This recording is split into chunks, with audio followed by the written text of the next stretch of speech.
ঠিক এমন এভাবে তুই থেকে যা স্বভাবে আমি বুঝেছি ক্ষতি নেই আর তুই ছাড়া গতি নেই ছুঁয়ে দে আমার ফুটে যাবে ফুল ভিজে যাবে গা কথা দেওয়া থাক গেলে যাবি চোখের বাইরে মা ছুঁয়ে দে। শুভ সকাল বন্ধুরা, কেমন আছো তোমরা? আশা করবো প্রত্যেকে খুব ভালো আছো, সুস্থ আছো। আমার এই ছোট্ট পরিবারে তোমাদের সবাইকে জানাচ্ছি অনেক অনেক স্বাগত আর অনেক ভালোবাসা জানিয়ে তোমাদেরকে সাথে নিয়ে একটা নতুন ভিডিও স্টার্ট করছি। আমার ভিডিওটা তোমাদের যদি ভালো লাগে একটা লাইক করে দেবে আর কমেন্ট করে জানাবে কেমন লাগছে, আর চ্যানেলটাকে সাবস্ক্রাইব করে পাশে থাকবে যাতে আমি একটু আগে যেতে পারি। তোমাদের সাপোর্ট আর ভরসা ছাড়া আমি একটু এগোতে পারবো না। সকালবেলা ঘুম থেকে উঠেছি, উঠে 6টার সময় উঠে ঠেলেমেলে তো ঘুম থেকে উঠেছি, উঠে দেখছি এখন সন্ধেবেলা না সকালবেলা ঠিক করতে পারছি না। চোখে তো ঘুম, মানে চোখ তাকাতে পারছি না। ভাবছি এখন মনে হয় সন্ধেবেলা, মানে দুপুরবেলা ঘুমিয়েছি, সন্ধেবেলা ঘুম থেকে উঠেছি। আকাশের ওয়েদারটা এমন হয়ে গেছে।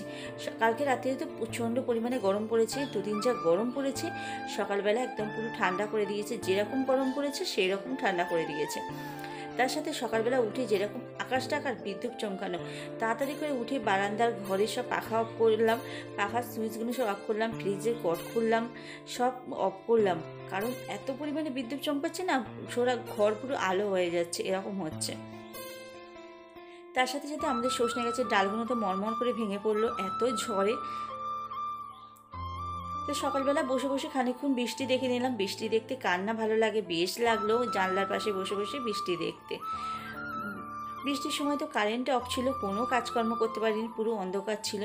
তারপর তো বৃষ্টির জলে পুরো একদম ঘর বারান্দা পুরো জলে জল হয়ে গেল। ঘরের জানলাটা খুলে মেয়ে বৃষ্টি দেখছিল পিছনে বসে বসে, তা পুরো একদম ছাটে বিছানাটা ভিজে গেছে। আর বারান্দায় তো একদম গ্রিলে এখান থেকে তো দরজাটা পুরো ফাঁকা, একদম জল এসেছে এই ঘরের দরজা পর্যন্ত, একদম জলে জলাকার। তা যখন বৃষ্টি থামার পর সব এগুলোকে পুঁছলাম, পুঁছে তারপর কারেন্ট এলো। অনেকক্ষণ বাদে কারেন্ট এসেছে, কারেন্টে ছিল না, কারেন্ট এলো। তারপর আমি কাজকর্মে হাত দিলাম। ঘরের বিছানাটা পরিষ্কার করলাম। ঘরের বিছানাটা তখনই পরিষ্কার করা হয়ে গেছে। ঘরের বিছানাটা পরিষ্কার করে ওখানেই বসেছিলাম। তারপর চা খেয়ে নিলাম, বৃষ্টি পড়ছিল, বৃষ্টি পড়তে পড়তে চা খেয়ে নিলাম। নিয়ে দেখো ঘর বারান্দা সব ঝাঁট দিয়ে বিছানাগুলো পরিষ্কার করে এখন যাচ্ছি খাওয়ার জল আনতে। কতটা বোতল রেখেছে, বোতলগুলো সব ফাঁকা হয়ে গেছে।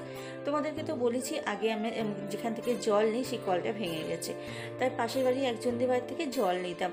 তা কালকে কলটা সেরেছে, আর ওই জন্যে না আমি আর সকালবেলা জল আনতে যাইনি।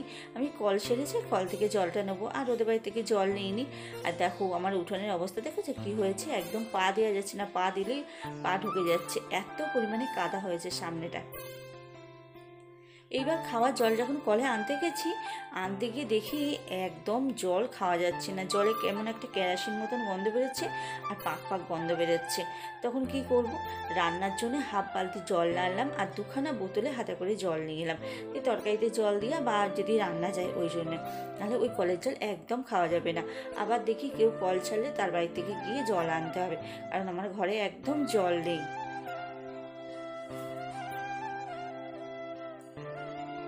আর এই দেখো বৃষ্টি ভেজা দিনে খিচুড়ি খেতে হবে। মেয়ে বললো সকালবেলা যে বাবা খিচুড়ি বানাও, বাড়িতে আর ও তো বাড়িতে রয়েছে, কাজ তো এখন নেই, ওই জন্যে বাড়িতে রয়েছে। তার বলছে ঠিক আছে তাহলে একটু খিচুড়ি বানাচ্ছি। আজকে রবিবার, সকালবেলা বাবা বলেছিল যে একটু মাংস নিয়ে আসতে, কিন্তু ও বললো আমার এখন কাজকর্ম নেই, আমার কাছে পয়সা নেই, আমি আনতে পারবো না। তা মেয়ে বললো বাবা তারা হচ্ছে কি খিচুড়ি বানাও, ওই জন্য মেয়ের আবদারে খিচুড়ি বানালো। কারণ আজকে তো রবিবার, পাড়ার সবার বাড়ি আজকে রবিবার মানেই মাংস, সারা পাড়ায় হচ্ছে, কিন্তু আমাদের বাড়ি হচ্ছে না। মেয়েটার একটু খারাপ লাগছে, বা বাবা বয়স্ক মানুষ, সে একটু ভাবে যে একটু একদিন মাংস খাবো, তারও আজকে হলো না। আর বাবা খিচুড়ি খেতে চায় না, মুগের ডালে খিচুড়ি খায় না, বলে আমার গ্যাস হবে, ওই জন্য মুগের ডালে খিচুড়ি খায় না। ওই জন্য বাবাকে আলাদা করে ভাত করে দিয়েছে, ডিম সেদ্ধ দিয়ে দিয়েছি, আর তরকারি ভাজা করবো, তার সেই দিয়ে খেয়ে নেবে। আর ওখানে দেখো আমি আদা বেটে দিলাম, আর তার মধ্যে কারেন্ট অফ হয়ে গেছে, একটুখানি কারেন্ট এসেছিলো, কারেন্ট অফ হয়ে গেছে, ওই জন্য আমি শিলে আদাটাকে বেটে দিলাম। আর শিলটা কাটানো নাই তো একদম বাটনা করা যাচ্ছে না, আদা যেন ছিবড়ে ছিবড়ে হয়ে যাচ্ছে। ও বলছিল যে একটু পারলে জিরে বেটে দাও, একটু বাটা জিরে দিয়ে খেতে ভালো লাগে, আর ও একটু বাটা আর একটু শিলে বাটা খেতে ভালোবাসে। আমি বললাম শিলে বাটা যাবে না গো, জিরে একদম শিল কাটানো নেই তো বাটা যাচ্ছে না একদম।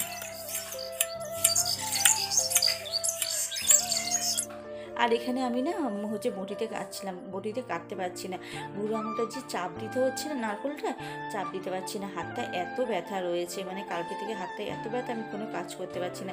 কালকের থেকে দুপুর থেকে তো বাসন মাজিনি, বৃষ্টি থামলো, তারপরে এক গামলা বাসন নিয়ে গিয়ে কলতলায় মেজে এলাম বাসনগুলোকে, কারণ বাসন মাজতে পারছিলাম না, কারেন্ট ছিল না, ওই জন্য ভাবলাম কারেন্ট আসবে কি না আসবে, মোটরে জল পুড়িয়ে লাভ নেই, ওই জন্যে বাসনগুলো সব কলতলায় এক গামলা বাসন সকালবেলা মেজেছি।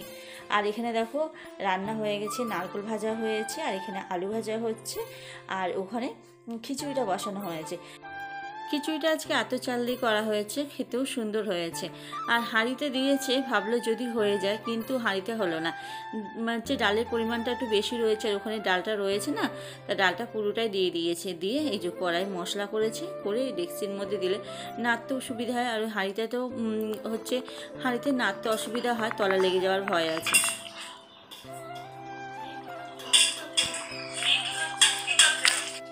আর এখানে দেখো ঘি গরম মশলা দিয়ে পুরো একদম খিচুড়ি রেডি হয়ে গেছে, এই যে একদম কমিয়ে দিয়েছে, আমি একটু ভালো করে নেড়ে দিচ্ছি, দিয়ে এবার চাপা দিয়ে দেবো। রান্নাটা আমি করিনি, হ্যাঁ আমি রাস্তে নাচছি বলে ও বলছে নাচছে, রান্নাটা কে করলো, আমি বলছি রান্নাটা তুমিই করেছো, আমি করিনি, আমি একটু নেড়ে দেখিয়ে দিলাম শুধু। তা চলো চান করে আসি।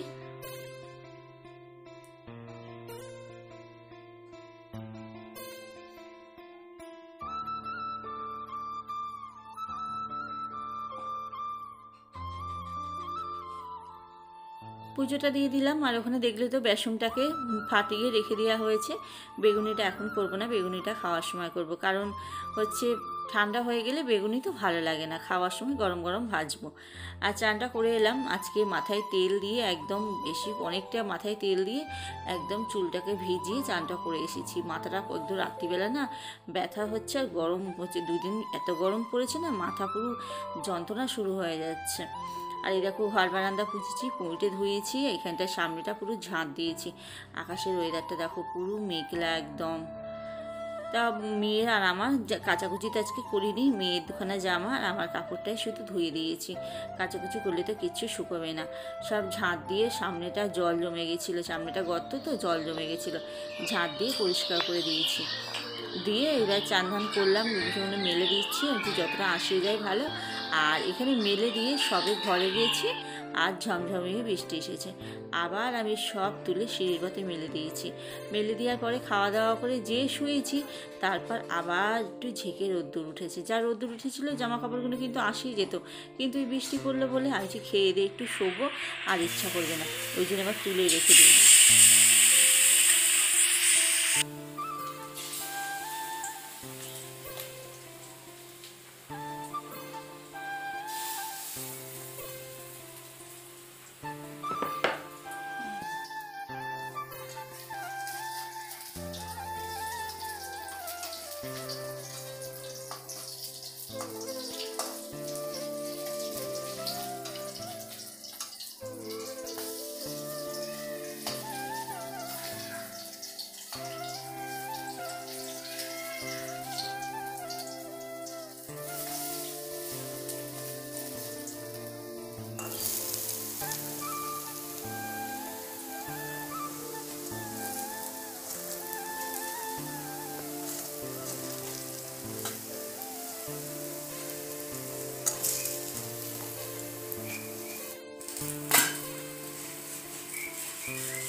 এই দেখো গরম গরম বেগুনি ভাজা, নারকেল ভাজা, আর এখানে কুচো আলু ভাজা, আর তার সাথে নারকেল দিয়ে আলু দিয়ে খিচুড়ি। যদি একটু ফুলকপি হতো না, খুব একদম পুরো জমে যেত। কিন্তু দুঃখের বিষয় খাওয়ার সময় একটু বৃষ্টি হয়নি, যদি খাওয়ার সময় বৃষ্টি হতো আরও ভালো লাগতো। মেঘলা করেছিল আকাশটা, ঠান্ডা ঠান্ডা ওয়েদারটা ছিল। চল খাওয়া দাওয়াটা সেরে নিই, আবার তোমাদের সাথে পরে আসছি কথা বলতে।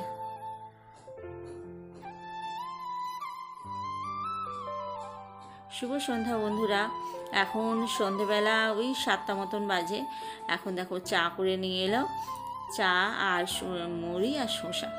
আর আমি জামা কাপড়গুলো সব, কালকে জামা কাপড় সব জড়ো হয়েছিল না, জামা কাপড়গুলো ভাঁজ করা হচ্ছিল না, ওই যে ওখানে রয়েছে। হাতটার জন্য না কোনো কাজ করতে পারছি না, কাজ করতে ইচ্ছাই করছে না। হাত কাজ করলেই কিন্তু দেখো ওই জায়গাটায় ঠোকা লাগছে, আর ঠোকা লাগলে জীবন বেরিয়ে যাচ্ছে, কাজ করতে পারছি না। ওই জন্য জামা কাপড়গুলো ওইভাবেই রেখে দিয়েছিলাম। ভাবলাম না জামা কাপড়গুলো জড়ো করে রেখে দিলে না জামা কাপড়গুলো সব কুঁচকে যাচ্ছে।